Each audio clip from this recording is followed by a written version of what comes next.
Graça e paz, irmãos. É bom saber que a gente tem um Deus no qual nós podemos confiar, e quando as coisas parecem que estão desmoronando à nossa volta, a gente tem em quem confiar, a gente tem esperança, a gente tem a quem recorrer, a gente tem a quem olhar, a gente tem a quem buscar, a gente é acolhido, a gente é cuidado, a gente é amado. E isso é um privilégio para nós, isso é um privilégio para aqueles que temem ao Senhor.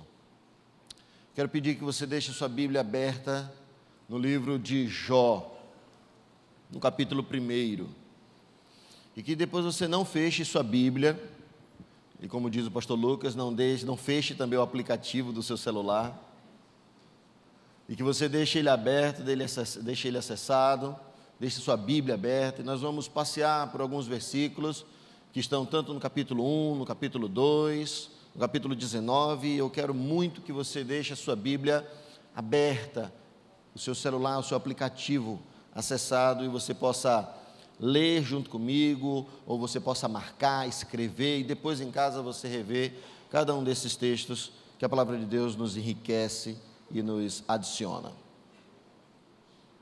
O livro de Jó sempre foi algo muito intrigante para a minha vida pessoal.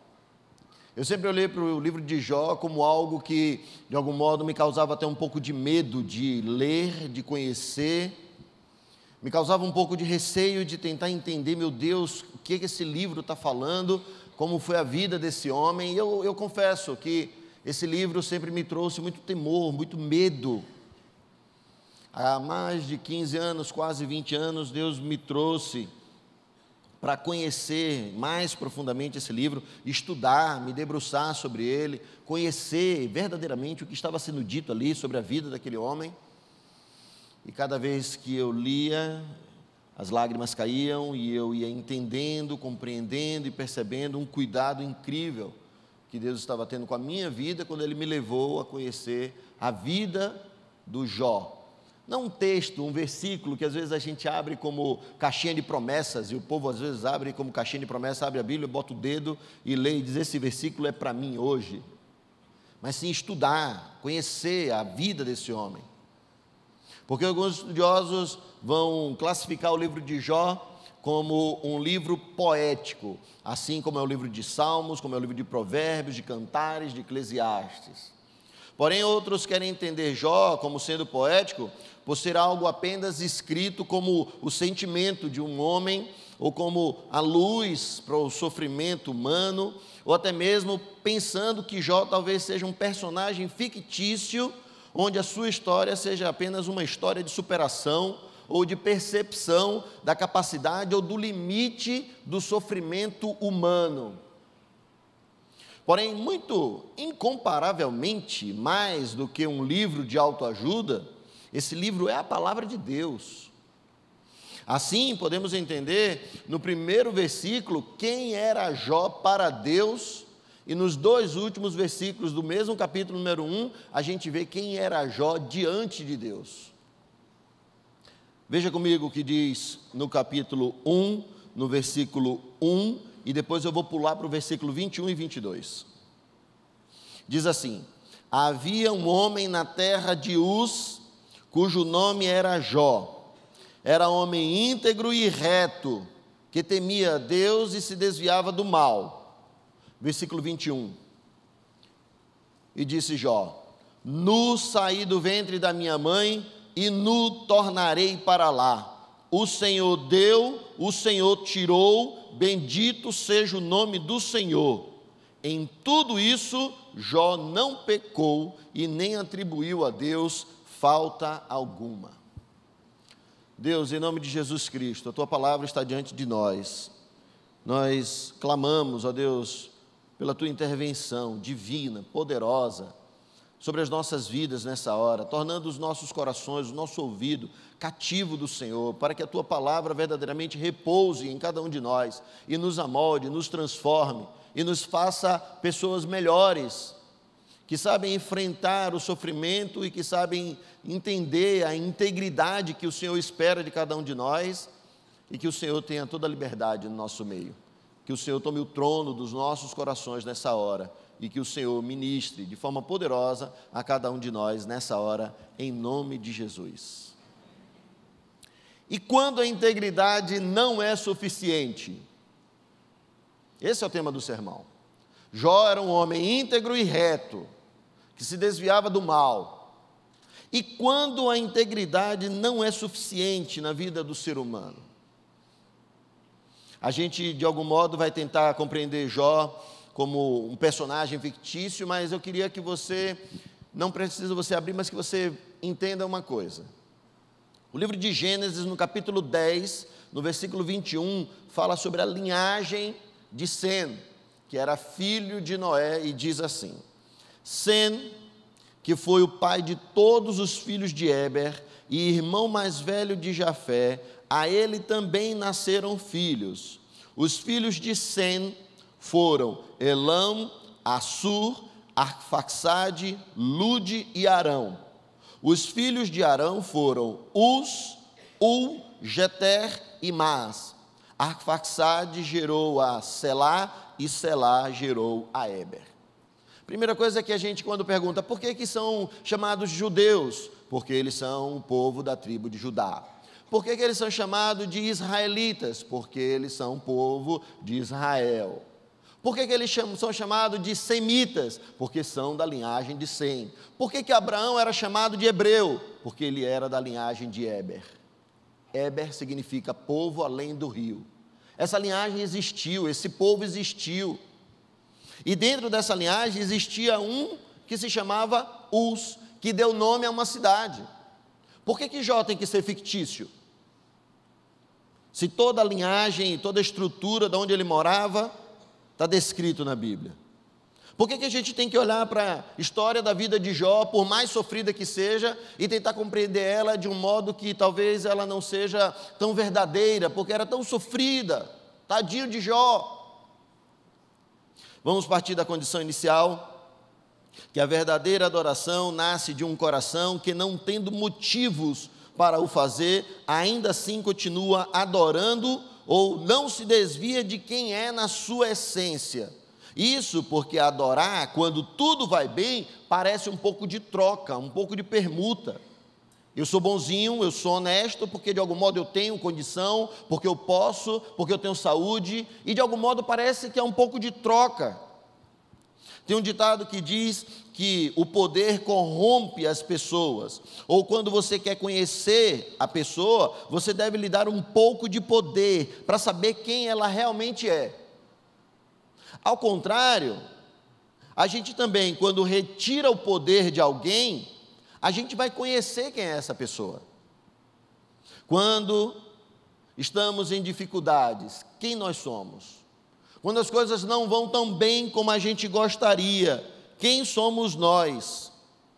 Integridade significa inteireza moral, retidão, honestidade, imparcialidade. Onde estava a integridade de Jó? Eu sempre me perguntei, quando comecei a ler o livro, eu sempre me perguntava e dizia, onde está a integridade desse homem que ele não mudava? Jó foi íntegro em todas as áreas da sua vida. Acompanhe comigo.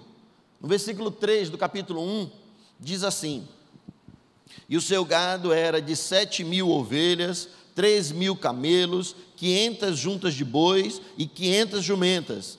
Eram também muitíssimos os servos a seu serviço, de maneira que este homem era o maior de todos os do Oriente. Jó tinha integridade na vida financeira. E alguns vão dizer assim, não, mas ele tinha essa vida financeira tão abastada e era por isso que ele era tão íntegro. Eu quero que você me acompanhe e perceba que não foi isso só que tornou ele, ou que motivou ele a ser um homem íntegro. Jó era um bom administrador dos recursos, porque para ter todas essas posses, para ter todos esses homens, todos esses servos ao seu serviço, ele era um bom administrador dos recursos que Deus tinha concedido. Jó era um homem esforçado, ele era trabalhador, ele não tinha preguiça. Ele era íntegro, ele era trabalhador, ele era esforçado.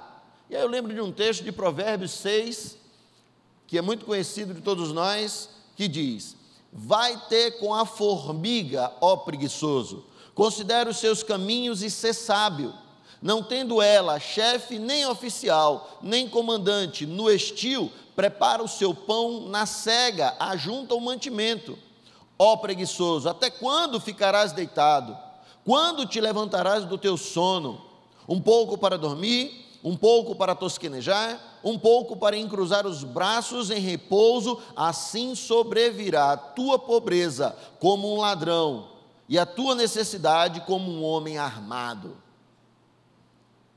A gente fez um retiro, um mini retiro no GA8 na semana passada, e a gente estava só com os casais do GA8, e a gente teve 3 momentos de encontro com eles, e no último momento, no domingo pela manhã, a gente falou exclusivamente durante todo o tempo sobre gestão financeira, sobre a administração do recurso que Deus tem nos permitido, através do nosso esforço, através do nosso trabalho, como usar o dinheiro para nós mesmos, para a nossa família, para Deus, para os outros, e a gente tratou isso durante uma manhã inteira, buscando textos da palavra de Deus que vinham ao nosso encontro e faziam a gente perceber o que a gente estava fazendo da nossa vida, o que a gente está fazendo do dinheiro que nós temos recebido, como fruto do nosso trabalho.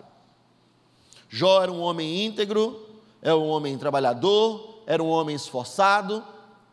Ele não tinha chefe sobre ele, mas ainda assim, como o texto de Provérbios 6 falando da formiga, ainda assim ele se preparou, ele se esforçou. A primeira coisa que a gente tem que entender: não dependa de ninguém se você tem força no braço para poder trabalhar.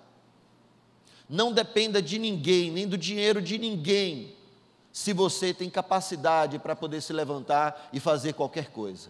Não dependa de ninguém para que você de algum modo se torne digno para você mesmo. Se esforce, trabalhe, não dê ouvidos a tantas e tantas loucuras que às vezes a gente ouve de notícias que estão sendo veiculadas na internet, nas mídias, e em tantos momentos chegam tantos WhatsApps e tantas coisas que a gente olha e diz: meu Deus, o mundo vai acabar agora.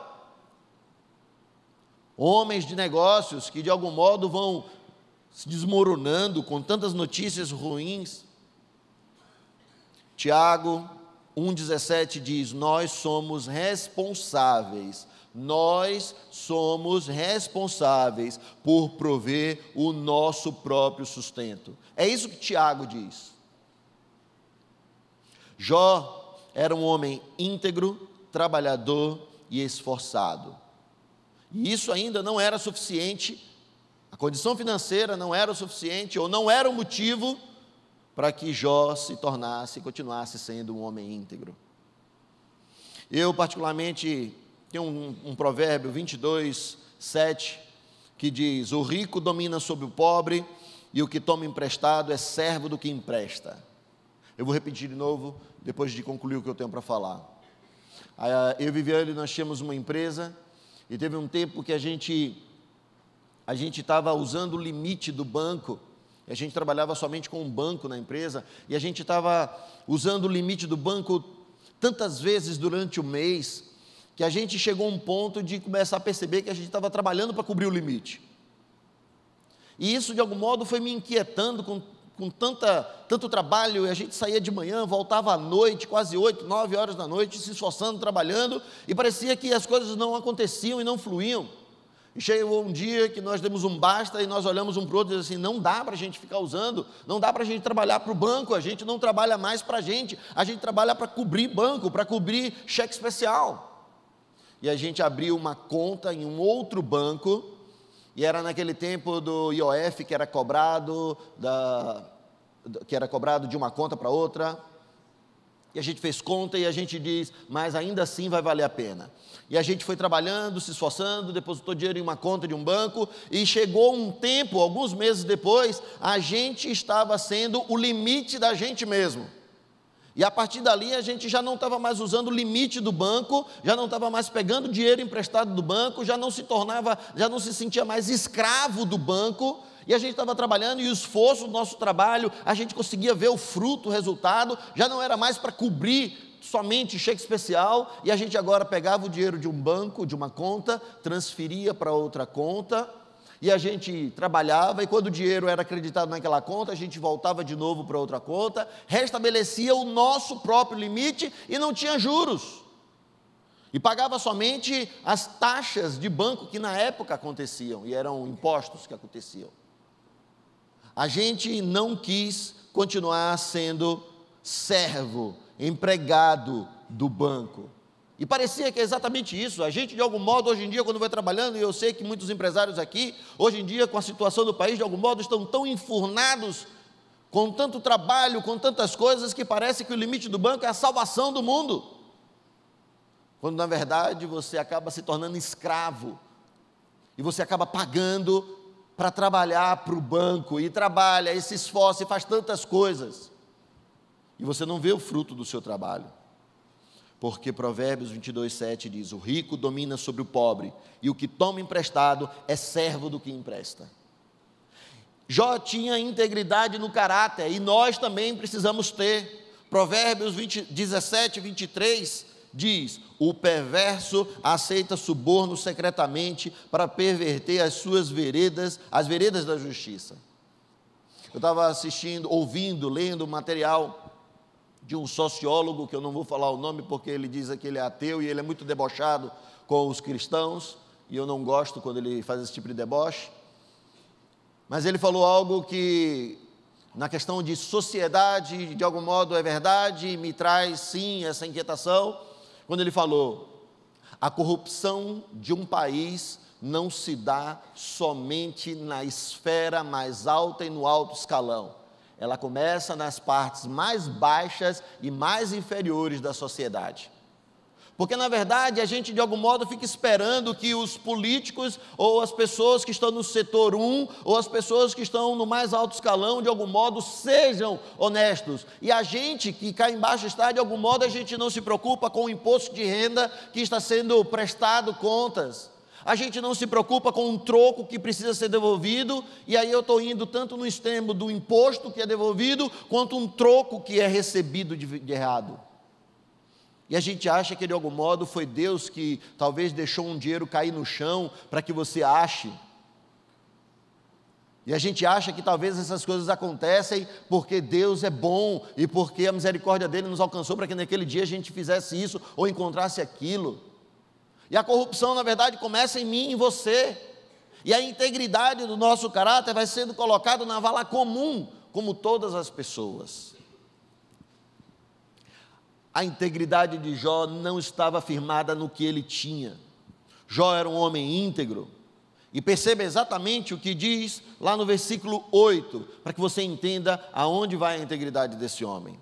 Jó 1:8 diz assim: disse então o Senhor a Satanás: reparou o meu servo Jó? Não há ninguém na terra como ele, irrepreensível, íntegro, homem que teme a Deus e evita o mal. Será que Jó tem razões para temer a Deus? Respondeu Satanás: acaso não puseste uma cerca em volta dele, da família dele e de tudo o que ele possui? Tu mesmo tens abençoado tudo o que ele faz, de modo que todos os seus rebanhos estão espalhados por toda a terra. Mas estende a tua mão e fere tudo o que ele tem, e com certeza ele te amaldiçoará na tua face. O Senhor disse então a Satanás: pois bem, tudo o que ele possui está nas suas mãos, apenas não encoste um dedo nele. Então Satanás saiu da presença do Senhor. A partir dali, aquele homem vigoroso, incrivelmente rico, o mais rico do Oriente, de algum modo naquela hora estava na berlinda. E parece que a partir dali a vida de Jó ia começar a virar pelo avesso. E todo o reflexo do seu trabalho, do seu esforço e da bondade de Deus sobre a sua vida parecia ter desmoronado. Versículo 13: certo dia, quando os filhos e as filhas de Jó estavam num banquete, comendo e bebendo, na casa do irmão mais velho, um mensageiro veio dizer a Jó: os bois estavam arando, as jumentas estavam pastando por perto, e os sabeus atacaram e os levaram embora. Mataram a espada os empregados, e eu fui o único que escapou para lhe contar. Enquanto eu ainda estava falando, chegou outro mensageiro e disse: fogo de Deus caiu do céu e queimou totalmente as ovelhas e os empregados, e eu fui o único que escapou para lhe contar. Enquanto ele ainda estava falando, chegou outro mensageiro. Vieram os caldeus em 3 bandos, atacaram os camelos e os levaram embora. Mataram a espada aos empregados, e eu fui o único que escapou para lhe contar. Eu não quero esse tipo de mensageiro perto de mim. Geralmente as pessoas chegam dizendo assim: eu tenho 2 notícias para o senhor, pastor, uma boa e uma ruim. Os caras só chegavam com notícia ruim. Os caras só chegavam: só tem uma notícia para o senhor, roubaram tudo. Só tem uma notícia para o senhor, mataram todo mundo. Só tem uma notícia para o senhor, caiu fogo do céu e destruiu tudo. E de algum modo, a integridade de Jó naquela hora foi testada. Porém, a integridade de Jó não estava firmada nas coisas que ele tinha recebido por esforço pessoal e graça de Deus. Olha o que Jó disse no versículo 21 e 22. Nu saí do ventre da minha mãe, e nu tornarei para lá. O Senhor deu e o Senhor tomou, bendito seja o nome do Senhor. Em tudo isto Jó não pecou e não atribuiu a Deus falta alguma. A integridade de Jó não estava firmada na condição financeira dele. A integridade de Jó não foi abalada por causa das perdas materiais que ele recebeu. Jó era um homem íntegro na fartura, na riqueza, na abundância de recursos, mas continuou íntegro quando tudo se perdeu. A integridade de um homem não pode estar pautada, não pode estar firmada no que ele tem. A integridade de um homem não pode estar firmada na capacidade financeira ou no quanto você tem no banco. A integridade de um homem não pode estar firmada nas suas posses. Tudo o que você tem, tudo o que nós temos é graça de Deus. Graça por você ter força para trabalhar, graça porque Ele te deu capacidade, graça porque Ele te deu eloquência, graça porque Ele te deu amigos, graça porque Ele te permitiu fazer uma faculdade, graça porque talvez você tenha recebido uma herança, graça porque você talvez nunca vai entender, mas você recebeu porque Ele te deu, e você só é quem é porque Ele te permitiu ser. Jó era um homem íntegro. A condição financeira é algo que a gente tem muitas dúvidas, e a gente precisa muitas vezes perguntar e entender o que a Bíblia diz sobre gerenciar dinheiro. E a palavra-chave é sabedoria. Nós devemos ser sábios com o nosso dinheiro, nós devemos economizar dinheiro, mas não acumulá-lo como tesouro. Nós devemos gastar dinheiro, mas com prudência e controle. Nós devemos devolver ao Senhor, e devemos fazer isso com alegria, porque isso agrada a Deus. Nós devemos usar o nosso dinheiro para ajudar os outros, mas com discernimento, sendo conduzidos pelo Espírito de Deus. Não é errado ser rico, mas é errado amar o dinheiro. Não é errado ser pobre, mas é errado gastar o dinheiro com coisas fúteis. Jó foi um homem íntegro, mesmo tendo toda a capacidade financeira ou não tendo nada. Jó era um homem íntegro no sacerdócio, como homem da casa. Ele agia como sacerdote, sendo um pai presente, sendo um pai amoroso, que se preocupava com a vida espiritual dos seus filhos, mas também se preocupava com a comunhão entre eles. Ele lhe dava exemplo, ele lhe ensinava. Pastor Abraão, essa semana, na quinta-feira, ele pregou aqui sobre criação dos filhos, sobre ter filhos, e ele usou o texto base em Efésios 6:4, que diz: e vós, pais, não provoqueis a ira dos vossos filhos, mas criai-os na doutrina e na admoestação do Senhor. E o pastor Abraão destacou, primeiro, a palavra pais, dizendo: pais não é vovó, não é vovô, não é titio, não é titia, não é o irmão, quem tem que cuidar do seu filho, é você que é pai, você que é mãe, você colocou no mundo, você deve ser responsável. Ele destacou dizendo: o não provoqueis a ira dos vossos filhos. Em Provérbios 29, 22, diz: o homem iracundo levanta contendas e o furioso multiplica as transgressões. Será que é isso que você quer para o seu filho? Criai-os no sentido de ajustar a sua personalidade, de educar, de acompanhar o crescimento, de acompanhar e conduzir na sã doutrina, na palavra de Deus. Não tem outra regra de fé, de prática, de conduta para o ser humano, para o crente. Na demonstração do Senhor, e o pastor Abraão deu alguns exemplos sobre como ele corrigia os filhos, corrigindo com amor, fazendo compreender a vontade de Deus para a sua vida. A gente nunca pode esquecer de Provérbios 22, 6. Ensina o menino no caminho que deve andar, e quando se envelhecer, quando crescer, quando amadurecer, não se desviará dele. Não é verdade? E aí a gente olha e diz assim: mas e se o menino desviar? E o filho do irmão fulano, da irmã fulana que desviou? É que a gente de algum modo interpreta esse texto dizendo que o menino nunca vai desviar. E o que o texto está dizendo é que o caminho nunca vai se desviar do menino. O que está dizendo é que a gente tem que ensinar o caminho para o menino. O que está dizendo é que a gente tem que viver o caminho com o menino. O que está dizendo é que a gente tem que andar no caminho com o menino.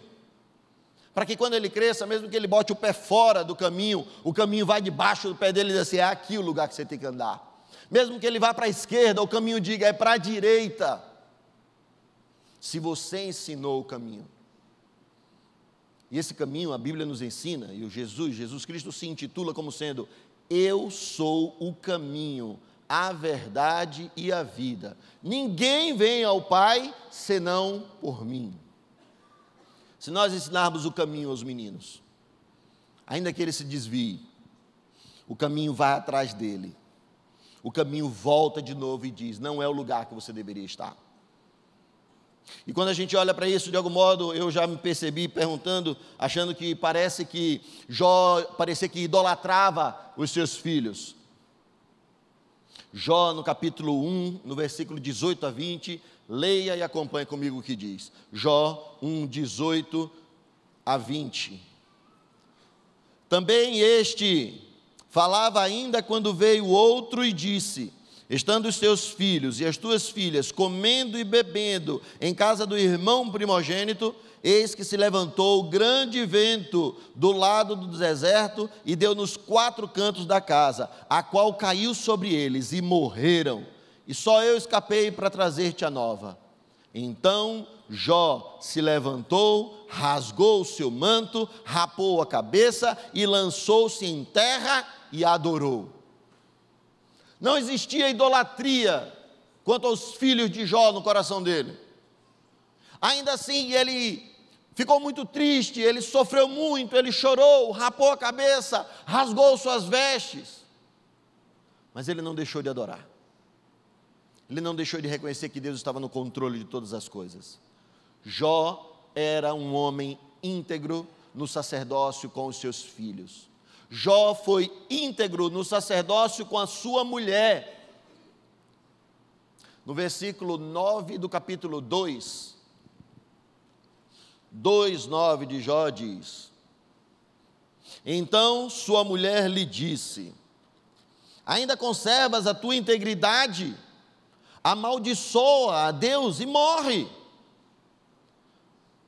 Mas ele lhe respondeu: falas como qualquer doida, como qualquer insensata. Temos recebido o bem de Deus e não recebemos também o mal. Em tudo isso Jó não pecou com os seus lábios. Naquela hora, aquela mulher, ela estava agindo como mulher, frágil. Alguns vão dizer que ela estava na TPM, alguns vão dizer que ela não era crente, que ela estava desviada, que ela na verdade estava com algum problema, mas ela apenas estava sendo frágil. Ela tinha tudo, ela tinha toda a capacidade, o seu marido provia todas as coisas. O seu marido cuidava dela, cuidava dos seus filhos, tinha recursos, tinha empregados ao seu serviço. E de uma hora para outra ela vê esse homem que cuidava de todas as coisas com o braço forte simplesmente desmoronando. E ela grita dizendo: nós somos uma só carne, eu não aguento ver isso. Eu não aguento ver esse sofrimento que você está passando. O grande interessante da história não é a atitude de fragilidade dessa mulher, é a atitude de firmeza e de integridade de Jó. Perceba, falas como qualquer insensata, fala como qualquer doida. Isso quer dizer que ele tomou nas mãos a rédea da situação. Ele disse: parou, peraí, não vale tudo não, peraí, não é desse jeito não. Quando está se tendo um problema dentro de casa, um problema conjugal, alguém precisa tomar as rédeas da situação e dizer: parou, não é desse jeito não, peraí, não vale tudo, não é assim não. E foi o que Jó fez, ele tomou as rédeas da situação. Logo depois ele pega e diz: receberemos o bem de Deus e não o mal, e ele dá uma lição de moral naquela mulher, ensinando sobre Bíblia, falando sobre soberania de Deus. Ele toma as rédeas da situação e vai para a palavra de Deus. E logo depois a Bíblia diz que em tudo isso Jó não pecou com os seus lábios. Isso quer dizer que Jó não devolveu na mesma moeda. No momento em que o problema estava instaurado e a integridade de Jó estava em xeque, e a mulher de Jó estava perdida, ela grita por socorro e Jó diz: parou, vamos para a palavra. E não devolveu a sua mulher na mesma moeda. No versículo 7 do capítulo 2 diz: saiu, pois, Satanás da presença do Senhor e afligiu Jó com feridas terríveis, da sola dos pés ao alto da cabeça. Então Jó apanhou um caco de telha com o qual raspava, sentado entre as cinzas. Sentado entre as cinzas, virou morador de rua. Raspando com caco de telha, se coçando nas feridas que tinham sido abatidas sobre o seu corpo. Perdeu agora a saúde, perdeu a condição financeira e continuou íntegro, perdeu os filhos, continuou íntegro, perdeu a saúde e continuou íntegro, porque depois de tudo isso que Jó tinha vivido, a integridade de Jó não estava firmada no que ele tinha, não era bonzinho porque ele não era bom pai porque tinha condição, ele não era bom marido para sua esposa porque tinha todos os atributos, mas Deus conhecia o seu caráter, a sua resignação, e Deus sabia quem era Jó, mesmo antes dele vivenciar todos os problemas. Jó não foi aprovado porque perseverou. Jó perseverou porque já era aprovado por Deus. Quando buscamos compreender como ser aprovado por Deus, a Bíblia nos ensina em 2 Timóteo 2,15, dizendo: procura apresentar-te a Deus aprovado, como obreiro que não tem do que se envergonhar e que maneja bem a palavra da verdade. Conhecer e viver a palavra de Deus, então, faz toda a diferença na integridade de Jó. Conhecer e viver a palavra de Deus, então, nos torna, a mim e a você, íntegro em qualquer área, em qualquer tempo, em qualquer situação. Em 2 Timóteo 3,16 diz: toda a palavra é divinamente inspirada, proveitosa para ensinar, apta para arguir, redarguir, para corrigir, para instruir em justiça, para que todo homem de Deus seja perfeito e perfeitamente instruído para a boa obra. Ou seja, para que a palavra de Deus seja autoridade sobre nós, nós somos homens de Deus, mulheres de Deus. Homem que teme a Deus, mulher que teme a Deus, e aí sim a palavra de Deus se torna autoridade sobre nós e nos torna íntegros, independente da situação que a gente está vivendo, independente da notícia ruim que o médico talvez tenha dado. independente da notícia ruim que talvez o banco tenha te dado, independente da situação financeira que você esteja passando, independente dos problemas familiares que você esteja vivendo, a minha integridade e a sua integridade está firmada, pautada naquilo que a palavra de Deus diz que devemos fazer. Se a gente olhar para ela, a gente vai perceber exatamente como se tornar tão íntegro quanto. Jó perdeu a saúde, foi para a rua, foi para o lixão, e ainda assim a sua integridade não se perdeu, porque a palavra de Deus o susteve todo o tempo, pois ele volta e meia proferia a palavra de Deus.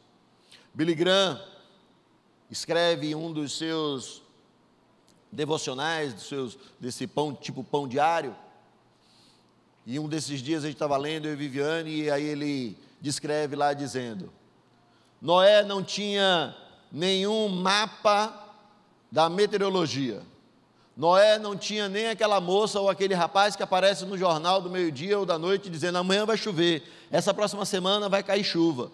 Noé não tinha visto nem mesmo chuva, nunca tinha visto nenhum dilúvio, e Deus disse a ele: vai cair uma chuva, faz a arca, e ele obedeceu a palavra de Deus. Elias, estava um sol incrível, e Deus diz: vai chover muito, vai chover não, vai parar de chover, e vai ficar sem nada, vai ficar seco. A palavra de Deus foi suficiente para esses dois homens. Será que a palavra de Deus também tem sido suficiente para mim e para você? Porque a mesma palavra de Deus daquele tempo é a palavra de Deus hoje. É o mesmo Deus falando a mesma coisa, esperando a mesma integridade, minha e sua. Quando ele disse vai chover, choveu. Quando ele disse não vai chover, não choveu. E quando ele disse para mim e para você o que deve ser feito, e ele está falando com a palavra dele. A certeza de que Deus não estava alheio à sua dor, juntamente com a certeza de que um dia o seu Redentor se levantaria, como está dito lá em Jó 19, 25, pois bem sei que o meu Redentor vive, e que por fim se levantará sobre a terra. Ele sabia que a recompensa não estaria nessa habitação limitada, ele olhava adiante do seu tempo, ele tinha expectativa na vida eterna. Ele não olhava para o problema como o término de todas as coisas, ele não estagnou no problema, ele não se afundou nos problemas, ele, ainda que os problemas tentassem sufocar e sugar toda a sua força, ele grita a plenos pulmões no versículo 26, dizendo assim: e depois de consumida esta minha pele, então fora da minha carne verei a Deus, vê-lo-ei ao meu lado, e os meus olhos o contemplarão. Jó tinha integridade na vida financeira, mas tendo ou não tendo, ele continuou íntegro. Tendo 10 filhos, trazendo alegria para ele, tendo ou não tendo, ele continuava íntegro. Tendo saúde ou não tendo saúde, Jó continuava íntegro. Jó fez um acordo com Deus, lá em Jó, no capítulo 31, diz que ele fez um acordo com Deus, e olha o acordo que ele fez. Quando eu era jovem, fiz um trato com Deus, que não olharia para nenhuma mulher com intenção impura no meu coração. Ele resistia desde cedo à cobiça pelos olhos, cuidado para que não chegasse ao seu coração nenhum tipo de inveja, cuidando para que não chegasse a lascívia, cuidando dos maus desejos do coração. E Tiago, capítulo 1, versículo 14, vai dizer exatamente isso, que o pecado, ele é como um laço, que ele nos seduz, que ele nos arrasta, e que de algum modo nós vamos gestando o pecado, e a criança vai crescendo, e a gente vai lá no médico e tira uma radiografia, tira uma ultrassonografia, e hoje tem ultrassonografia, tem 3D, tem 5D, 10D, tem tantas coisas, e você vê a carinha do menino, e você dentro da barriga já diz, é menino, é menina, é a cara do pai, é a cara da mãe, mesmo que seja meio enrugadinho, mas você já tem uma percepção incrível. E Tiago diz que o pecado vai gestando dentro de nós, e quando ele nasce, ele gera morte. Porque é exatamente assim, O mau desejo do nosso coração vai tomando a nossa vontade, vai nos laçando, nos seduzindo, nos arrastando, de modo que a gente vai gestando, vai acompanhando, vai vendo aquilo, contemplando tudo aquilo, e quando nasce, gera morte. O que podemos fazer na hora de uma tormenta como essa? O que falar numa hora dessa? Em Jó 2,11, diz que os seus amigos vieram encontrá-lo e diz assim: quando 3 amigos de Jó, Elifaz de Temã, Bildade de Suá e Sofar de Naamate, souberam de todos os males que o haviam atingido, saíram cada um da sua região e combinaram encontrar-se para mostrar solidariedade a Jó e consolá-lo. Que maravilha! Quando o viram à distância, mal puderam reconhecê-lo. E começaram a chorar em alta voz, cada um deles rasgou o seu manto e colocou terra sobre a cabeça. Depois eles se sentaram no chão com ele. Durante 7 dias e 7 noites, ninguém lhe disse uma palavra, pois viam que era grande o seu sofrimento. Muitas vezes, a melhor palavra, ou a palavra mais amiga, é o silêncio. Temos que tomar cuidado com as acusações, cuidado com as deduções, cuidado com o que você vai dizer sem conhecimento de causa. Muitas vezes vamos simplesmente passar a tormenta juntos com os nossos amigos, cedendo o ombro, abraçando, enxugando suas lágrimas, ajudando como gostaríamos talvez de sermos ajudados. Então é melhor ouvir do que falar. Provérbios 10:19, de forma muito clara diz: na multidão de palavras não falta pecado, mas o que modera os seus lábios é sábio. Muitas vezes ficar calado vai ser a melhor ajuda que você pode dar a alguém que você não sabe o que ele está passando. Ficar do lado, estender a mão, o braço, ceder o ombro. Jó foi um homem íntegro em todas as áreas da vida dele e até mesmo com as suas amizades. Presta atenção em algumas frases que eu quero finalizar com você, sobre as frases que os amigos de Jó falaram. Elifaz disse assim: você sufoca a piedade e a devoção a Deus. O ímpio sofre tormentas na vida toda mesmo. Você agitou os punhos contra Deus e desafiou o Todo-Poderoso, afrontando-o com arrogância, com um escudo grosso e resistente. Bildade diz: até quando você vai falar desse modo? Suas palavras são um grande vendaval. Quando você vai parar de falar? Proceda com sensatez e depois poderemos conversar.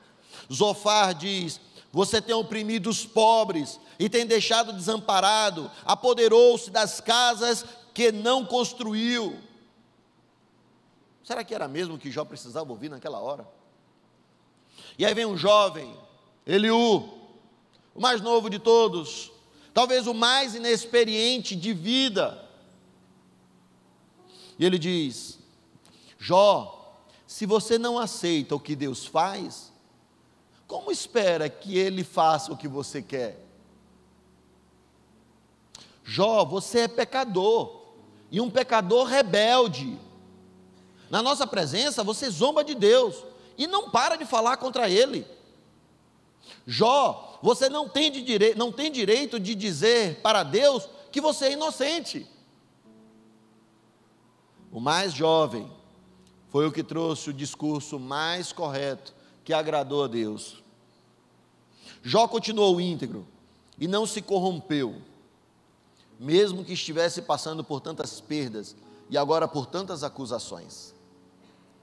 A pergunta que fica é: qual tem sido a sua desculpa, a minha desculpa, para abandonar a integridade que Deus espera de cada um de nós?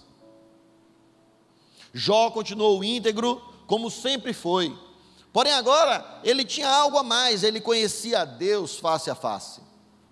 Quem proporcionou tudo isso na vida de Jó? As adversidades da vida, que eu e você também podemos passar, que qualquer um de nós podemos viver, porque somos seres humanos, estamos numa terra, num povo caído, depravado pelo pecado. Qual o indicativo de que ele conseguiria vencer tudo isso? A resignação, que eu e você também precisamos ter. Ele nunca deixou de ser íntegro, ele nunca negociou com a integridade por causa da dor ou por causa da perda. A resignação era uma das grandes marcas de Jó, e ele carregava isso para sustentar a sua integridade. Portanto, irmãos, a adoração é a expressão do amor a Deus por aquilo que Ele é, pelo que Ele disse em sua palavra e não somente pelo que Ele faz por nós. Somente aqueles que creem é que podem adorar a Ele. Jesus disse à mulher samaritana: vocês adoravam o que não sabiam. Paulo, em seu discurso do Areópago, ele diz: muitos procuravam a Deus tateando como cego no escuro. O cego é religioso por natureza, como foi afirmado pelo filósofo Platão, mas não conhece a Deus verdadeiramente. Davi conhecia ao Senhor e tinha intimidade com Ele, e por isso pôde dizer: eu te amo, Senhor, minha força.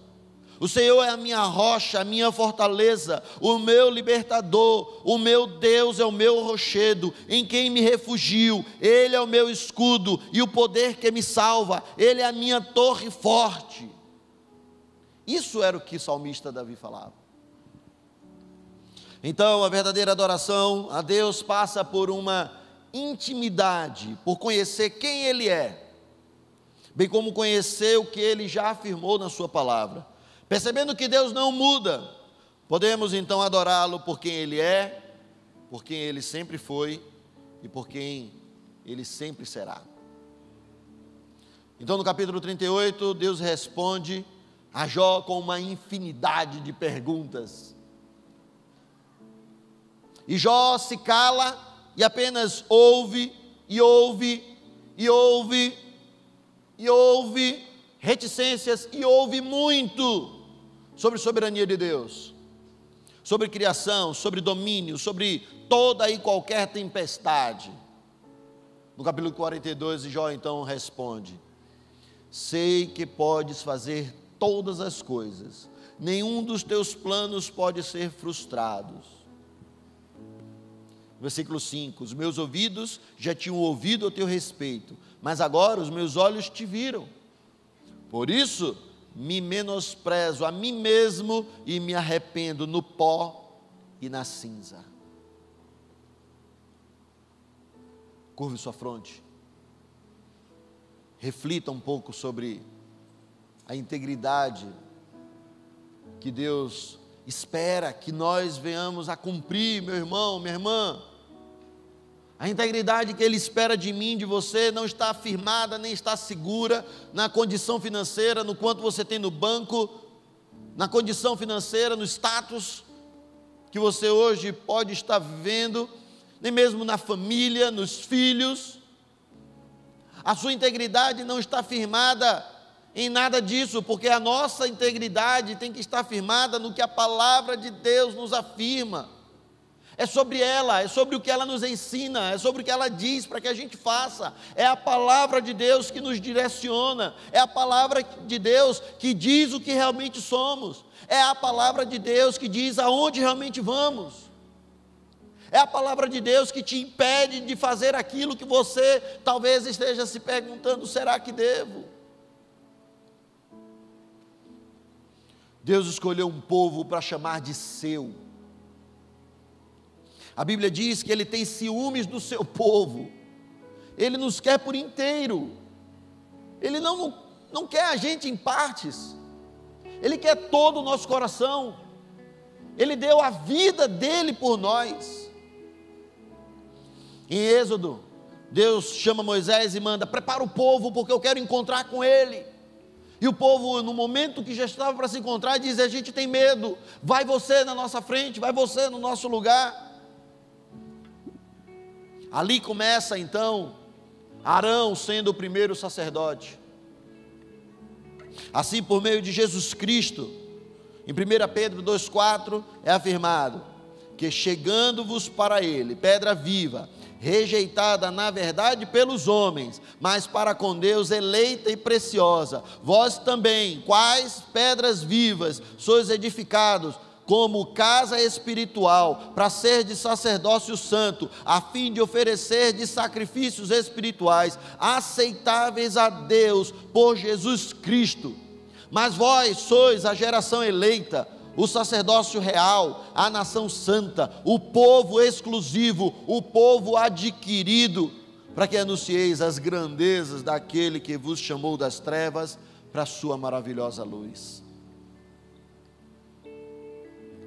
Portanto, em mim e em você, como igreja, como corpo de Cristo, nós fomos resgatados para esse encontro com Ele, sem termos medo, sem solicitar a outro que vá ao nosso encontro, mas que sejamos encontrados por Ele, mesmo em meio às nossas frustrações, desânimos, lutas e dificuldades. Ele quer te encontrar, não fuja dEle.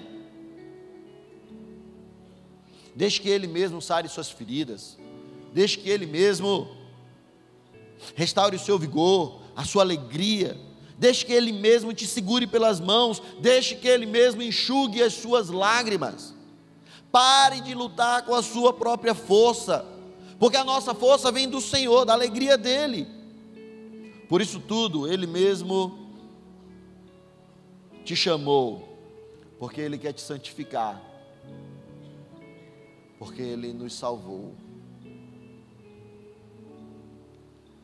Enquanto nós vamos estar ouvindo esse cântico, eu queria que você estivesse refletindo em tudo que nós falamos nessa noite sobre integridade, e que você também cante junto esse cântico, compreendendo verdadeiramente aonde você está, o que você tem feito,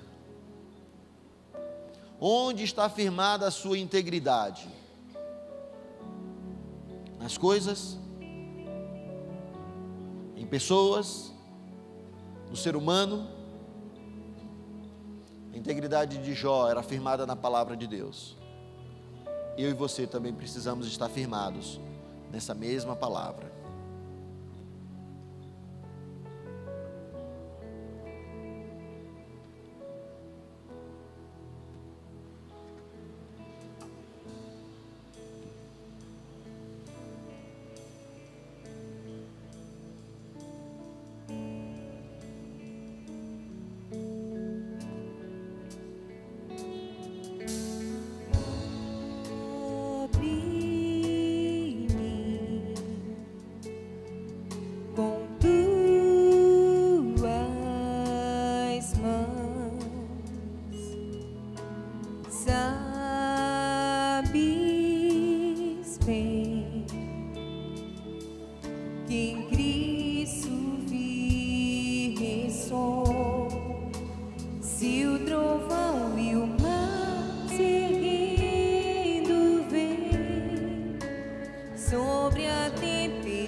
Como disse Paulo, um dos grandes homens de Deus, um dos maiores doutrinadores da igreja, soube viver na abundância e também soube viver na falta. Ele afirma em Romanos 8,18: pois tenho para mim que as aflições desse tempo presente não se podem comparar com a glória que em nós há de ser revelada. E ele fala também aos coríntios, dizendo: as coisas que os olhos viram, as coisas que os olhos não viram, nem os ouvidos ouviram, nem penetrou no coração do homem, são as que Deus preparou para os que o amam. Porque Deus revelou pelo seu Espírito, pois o Espírito esquadrinha todas as coisas, mesmo as profundezas de Deus. Jó viveu tudo isso com integridade. Apesar de ser extremamente desagradável, meus irmãos, a dor, ela é nossa amiga. O nosso próprio corpo foi dotado de terminações nervosas que transmitem ao cérebro a sensação dolorosa, como um sinal de alerta de que alguma coisa está errada. Algo precisa ser feito imediatamente em favor da integridade física, da continuação da existência, da vida. E a dor nos faz tomar providências, assim como também muito do sofrimento humano passa pelas reflexões que estão escritas no livro de Jó. A brevidade da vida e o propósito divino para cada um de nós nos afronta a cada situação de adversidade que vivemos. E Jesus afirmou: no mundo tereis aflições, mas tende bom ânimo, porque Ele venceu o mundo. Quando a integridade não é suficiente, e quando Deus quer mais, e quando Ele quer intimidade mais profunda de conhecimento, Ele quer que você o conheça face a face. Ele quer que você pare, que você desista de desistir. Ele não te abandonará.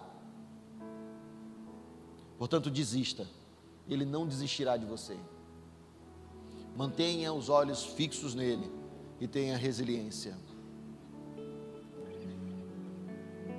É isso que nós precisamos. É isso que o mundo precisa. De homens e mulheres íntegros, firmados na palavra de Deus.